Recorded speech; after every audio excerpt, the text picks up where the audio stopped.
আমার মতন কারা আছো যারা পুজোর থেকে বেশি উৎসাহ এই খাবারটা খাওয়ার দিকে দেখাও? হ্যালো এভরিওয়ান, কেমন আছো তোমরা সবাই? জানি অনেক দিন পর তোমাদের সাথে দেখা। কি করব, শরীরটা খারাপ থাকার কারণে বেশ কয়েকদিন ধরে কিছু ভিডিওই বানানো হয়নি। তো তোমরা তো অনেকেই বিপত্তারিণী পুজো করলে। আমার ব্যস্ত দিনের ভেতরে আমি কিভাবে এই ব্রতটা কমপ্লিট করলাম সেটাই তোমাদেরকে আজকে জানাবো।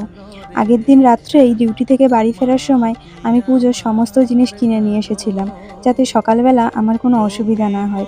সকালবেলা তাড়াতাড়ি উঠে রেডি হয়ে পুজোর সমস্ত জিনিস গুছিয়ে নিচ্ছিলাম। আর দেখুন, ভগবানকে দেওয়ার আগেই সে তার প্রসাদ গ্রহণ করে নিয়েছিল। 13 রকমের সব কিছুই নিয়ে এসেছিলাম। একটা কম হয়ে যাওয়ায় আমার আর যাওয়ার টাইম ছিল না বাজারে যে কিনে নিয়ে আসি, তাই ওগুলো দিয়েই পুজো দিয়েছিলাম। আমার দেরি হয়ে যাচ্ছিল, তাই মা আমার জন্য লুচি বানাচ্ছিল। আর যেহেতু 13টা লুচি খেতে হবে, তাই ছোট ছোট কিউট কিউট লুচি বানাচ্ছিল আমার জন্য। আমি পুজো দিয়ে যখন বাড়িতে ফিরছি, মন্দিরে এত পরিমাণে ভিড় হয়ে গেছিল যে পা রাখার জায়গা হচ্ছিল না। তো ভালোই ভালোই আমার পুজোটা কমপ্লিট হয়ে গেছিল। তারপরে বাড়ি এসে কোনো রকমে আমি চেঞ্জ করে ডিউটির জন্য বেরিয়ে পড়েছিলাম। তো তোমরা তো দেখলে আমার ব্যস্ত দিনের ভেতরেও আমি কিভাবে ব্রতটা কমপ্লিট করলাম। আজকের ভিডিওটা এই পর্যন্তই। ভালো লাগলে অবশ্যই একটু কমেন্ট করবে।